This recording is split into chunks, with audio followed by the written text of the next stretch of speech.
Hello there guys, it's Joey. So this is a new range, I guess you could say, of spell items that were a request. So this is light half of the year and dark half of the year Fae related items. They're a request, so there's a level of specific things that were asked to be incorporated, which have been incorporated, specific herbs and colours which have been incorporated, and the energies for the half of the dark half of the year and the light half of the year, with the Fae energy for Aine, or it's spelled Aine, A-I-N-E, but it's pronounced Aine. Now, I don't know how you pronounce Grainne, because it's spelt Grainne, but I wonder if it's if Aine is Aine, then it might be Groinne. I'm not sure how you pronounce it, so forgive me. I don't know how we pronounce that one. I had a look and I couldn't find anything immediately, and I was like, I need to get this video done because there is so much of it and so much to talk about.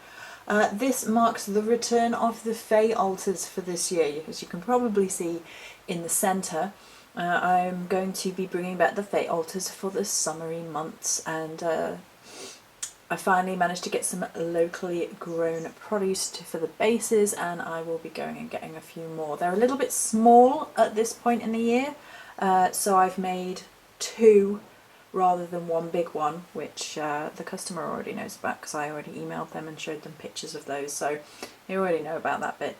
And as a result, I will be searching out for bigger ones, but failing that, it will be two little ones at the same price as the big ones were last year. Okay, so over this side is light half, and over this side is dark half of the year. It's a very Celtic split. The Celts in their working with the year would split the year into the dark half and the light half of the year, and it's something that still prevails in a lot of modern paganism. We tend to get a bit more with the incorporation of all the different sabbats now, rather than just light half and dark half, but it's still prevalent and it's still something we discuss and talk about. And in terms of Fae energy, I wanted it to have a light half and a dark half of the year, but it's not necessarily light half and dark half of the Fae, because Fae energies to me are all light and dark. They are the in-between. They are very much in the in-between spaces of realms of existence. They are very much in between realms of what we consider morality, because they have a curveball logic compared to us. They don't think the same way.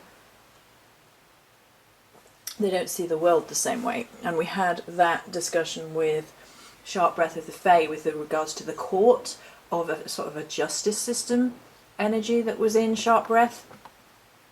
So I don't think we need to go on about that too much, because we've got so much to show and tell here, and I've got to try and remember everything.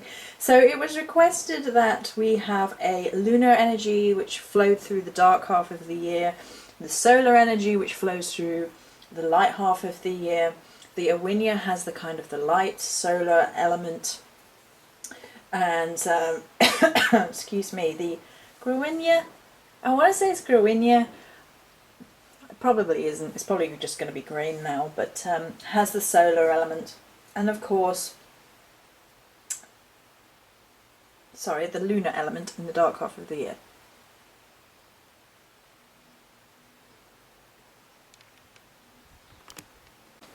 Apologies for that. It's 9 in the morning and I'm shooing wasps out of the window already. Goodness. Yay, summer! Light half of the year, right? Okay, so on that note, I think we'll start with the little altars, and then we will work out from there. Right, so you know, zoom in. Whoop. Okay, so these two are for Aine, and these two are for Grainne or Groinne. Yeah? I don't know. The pronunciation is going to bother me, but so this half is for your light half, and then this half is for your dark half. So this has more of a solar aspect, and this has more of your lunar element. I wanted them to be companions. I wanted them to have a similar thread working throughout. Now there are certain herbs and flowers and things that have been requested, so they are a part of the energies overall, and then some that are more my feeling on it. So over here for the light half, you can see we have the rosebud, and over here we have a rose quartz. So you kind of have like a crystalline focus here, and then this is more of a nature focus here in the center of the Fey altars. I just realised I should have got the poetry out for from the last year's Fey altars. Never mind. Seeing as the altars are mainly dedicated to Awinia, I think maybe that's slightly less appropriate given half of these are specifically for Awinia or Grainne. So there's lots and lots of shimmy shimmy, as hopefully you can see, because it's Fey, and you know, Fey has to be shimmy shimmy, and the altars are very nature based. They're based all natural ingredients, if you like, components, and they're meant to be little nature altars that you can place and work with and place out in honour of the Fae. And it's sort of the energy you can see them gravitating towards. There's plenty of sparkles, plenty of natural ingredients, plenty of flower energy, which all resonates very well with Fae-esque vibrations. And these two in particular are very, very solar in theme. There's a strength in the Awinia set. It is light, but it's kind of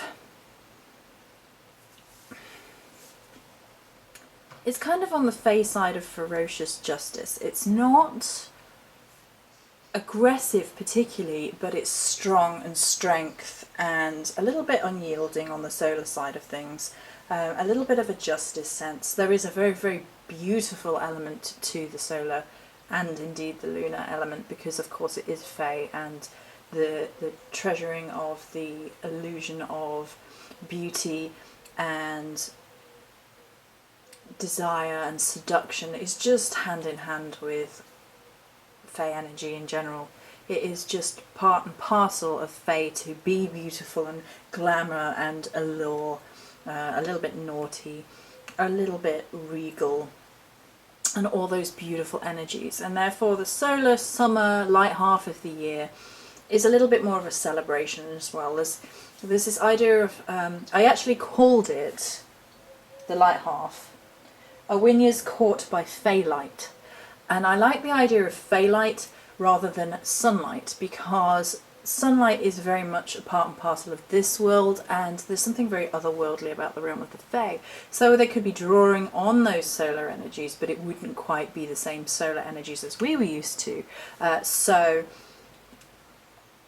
it's Fey light rather than sunlight, and I really like playing with that idea that they were drawing down the energy of the sun into their courts, but it wasn't quite our sun because it's their realm. So it's a little bit otherworldly, and it's kind of like the meshing of two worlds and the kind of so within, so without energies of Awinia.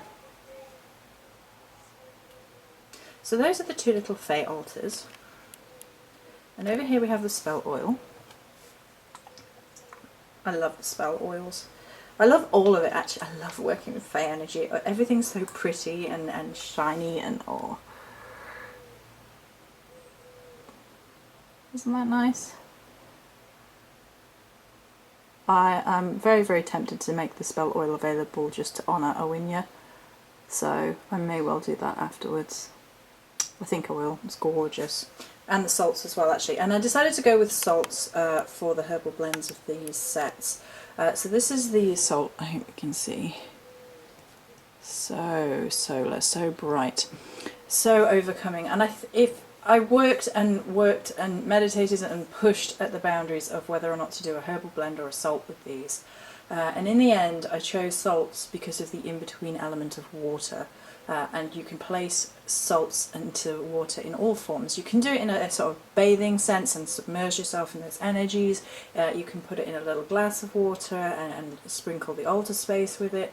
You can put your hands in a bowl of water with these in, and so on and so forth. But in the Celtic mythos, water is a conduit to the realm of the gods and indeed the Fae, depending on how you are interpreting myths and legends. If you're working within the realm of the sea, Sidhe, which is Celtic Fae, then there is crossover between whether that was originally the realm of the gods or not. And because of that water element that comes so strongly into the Celtic mythos, that's why I decided upon salts. And initially it can seem a little bit opposing to have a solar energy in water, although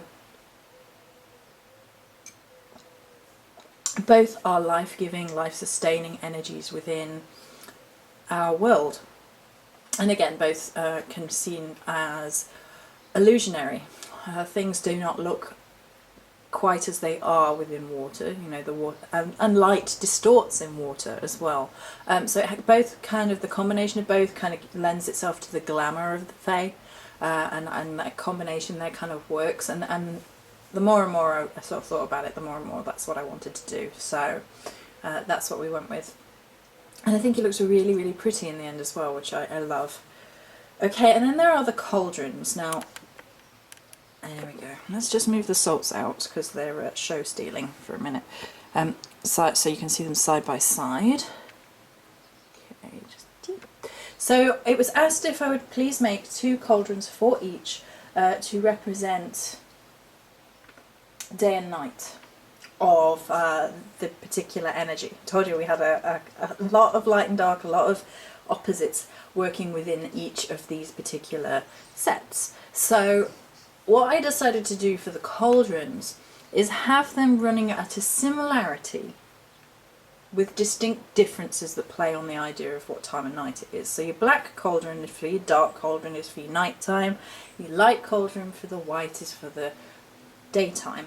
And the colour, the sheer pink, was requested, which is, you know, absolutely fine by me. I love the idea of working pinks into Fae energy because pink is very, very Fae as far as I'm concerned.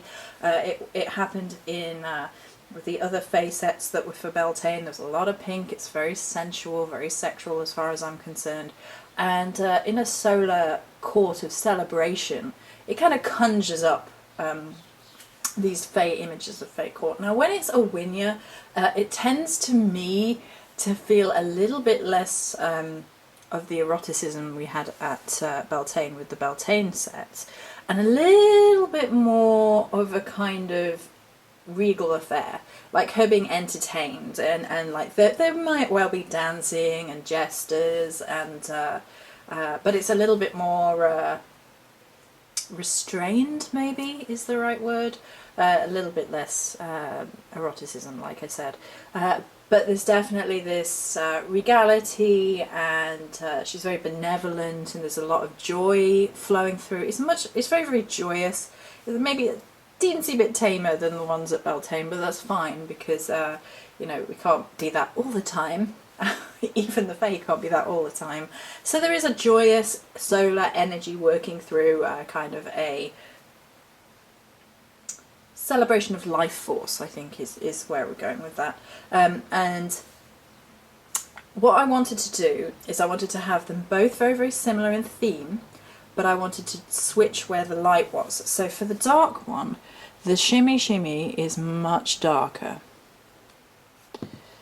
and for the light one, she says moving the camera because she moved, it is much of a lighter shimmy shimmy. And what I wanted it to be is basically you're looking at the court. It's the same court, it's the same energy, it's the same place, but it's the light that's shifted. So the idea is that the herbs and the flowers and the resins and so forth in the cauldrons are the same, but I picked darker variants for the night time than with the light side. The shimmy shimmy is much, much darker. And it basically looks like the lights changed, the light shifted. So you're looking at the same court, the same energy. You're still looking at Awinia and her fae and her celebration, but it's just that the time has changed. And I really, really enjoyed working with that thought process. Okie dokie, so then we're going to move over to Grainne, or Grawinia, the lunar, the dark half of the year. Let's just move the cauldron out a minute, there we go. Now I am a dark half of the year kind of gal. I enjoy the aesthetic of the light half of the year immensely. I enjoy it a lot, I really, really do. But at heart, I am a dark half, lunar half of the year kind of girl. And the two altars, as you can see, again, all natural, all shimmy shimmy. I've explained the concept, so you know the all natural altar, and with the rosebud and then the crystal. So there is that two sides of it working together. The whole idea with the sets of the altars is that the two are very, very closely tied. They're not quite day and night, although you could argue for the rose being in the light and in the day of the dark half of the year and the day of the light half of the year, and the crystal being at the dark half of the year by night, because then the crystals reflect the moonlight. So you can work from that angle. That works really, really well, but they do work together, and it creates a kind of harmony between sort of crystal and flower and the sort of magic and nature and that side of things. There's a little bit more of a mystery element working through Grainne's side of the lunar energy. Again, illusion and glamour are two big parts of fae core energy. They are not human. They don't want to be human. They want to mystify and shapeshift and change and tricksy and a little bit naughty. Grainne's is perhaps a little bit more naughty than Awinia's, just because the lunar element lends itself a little bit more to that kind of, you don't quite know what you're seeing. It's all a bit mysterious. It's all a bit illusionary. You've got to work it out. You've got to dream within a dream is what I'm getting. Very, very much so. And her court is a little bit more like that. The Grainne's court, I called it Grainne's or Grainne's court. I called it by moonlights because I couldn't use Feylight again. And I get the feeling that Grainne's court by moonlight is perhaps a court that would travel out into our world by moonlight. So whereas Awinia's court feels very much set in the realm of the Fae, Grainne's or Grainne's court feels like one of those courts of the Fae that actually move, that are on horseback and they go through the world, a bit like the Wild Hunt, but they're not quite as aggressive as the Wild Hunt. It's a bit more of a maybe somber, but not really. Occasion where, you know, they move through the world by moonlight and they investigate the human world and influence people's dreams and create mystery and magic by the light of the moon in our realm, in the human realm. So I get the feeling like Grainne's court moves through our realm and does things by the moonlight of our realm, and enjoys that process and wants to, you know, investigate and trick and be illusionary and dream walk for the most part is what I'm getting. By the light of our moon.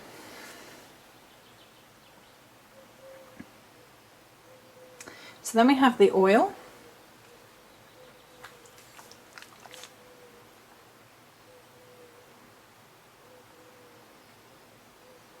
It's got a very dream-esque quality to it, this oil. It's beautiful.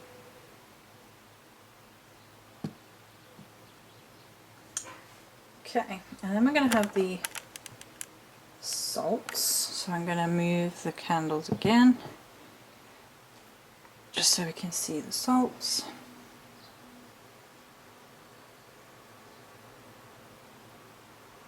Very, very pretty still, very, very